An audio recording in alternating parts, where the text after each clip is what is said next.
Continuing from our last video, we're now going to explore compositing in Blender Octane. From our last video, we generated a bunch of AOVs. We created 1, 2, 3, 4, 5, 6 AOVs. We are able to preview them right now because they're rendered out. Let's go take a look at it again. So right now it's on the reflection direct, beauty, we have emitter, environment, diffuse direct, and indirect. What we're going to do is switch over to the Octane Composite tab and add quick add node tree, and we created a data block for that, Octane Compositor. After we do that, we need to add this Octane Compositor into one of our render outputs because this render output controls the viewport. And in order for this composite element to be shown in the viewport, we have to output it out as a render AOV output. And in order to do that, we have to go to the view layer, and under the render AOV node graph, there's an Octane AOV output. And from here, we select the Octane Compositor, which is up here. Everything is blank here because we have no AOVs set up. So let's set up one. In order to do that, we hit the import one and we use outputted AOV. And this will show us an outputted AOV. Right now it's defaulting to the diffuse indirect, but we want to control that a little bit better. So let's go to the render AOV. Now the names are going to get a little bit confusing, but try to follow me on this. Render AOV is basically everything that was rendered out here. It's going to show a bunch of options now. So if you select something that was not already set up as an AOV, nothing happens. We want to select, let's say, direct diffuse I know was generated, so let's select that. We now have to go to render AOV and select AOV output 1. AOV output 1 is whatever is composited together and fed into the output AOV group output. And this corresponds to this. This is for the preview rendered out here. And it corresponds to this window here the same way too. So now we got the diffuse, and now we want to add another one here.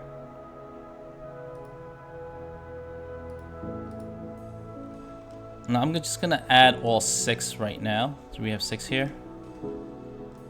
So I'm just going to copy and paste it a few times. I'm right now going to switch all the names to correspond to my AOVs that was outputted down here. So this will now be a direct, diffuse direct. Now the output AOV acts like a Photoshop stack. It evaluates from the top down. And because it's a stack, right now the blend mode of this layer is set to normal. We want to set it to add, and now this layer will be added to the second layer. And we want to do the same thing with the next layer. And when you add it, it's now adding reflections. The reflection from this layer. And now from this layer, we want to add it to the next layer, which is the reflection indirect. Now we have all this going on. And the reflection indirect, we want to add to the emitter. So now the glowing ball.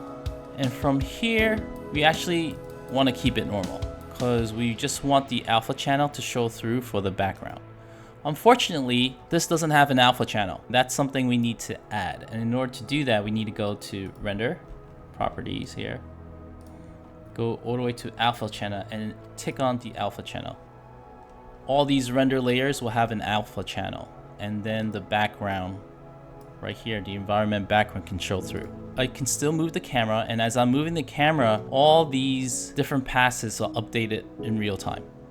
It's also important to note that if you have a very heavy scene and it's going to take a while to update the view, you might want to pre-render all this out first.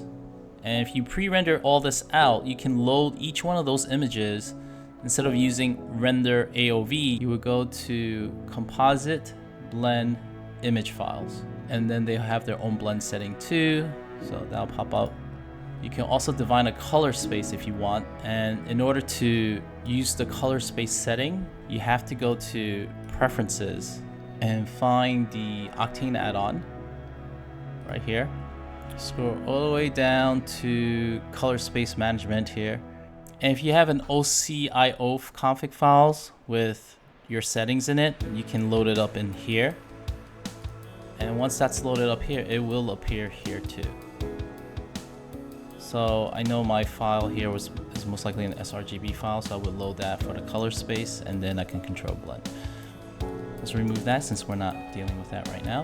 If I were to look at the beauty pass right now, because I have the alpha on here, it will look pretty much the same.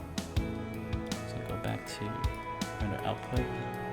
It looks exactly the same. We basically rebuilt the entire image here using the composite node from these different passes. Now when you render it, these are what's going to get outputted.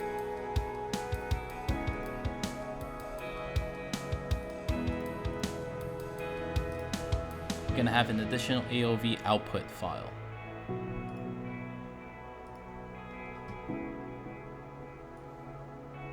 And if you look here, this is the AOV output file right here. The beauty pass will render with an alpha because we have alpha checked.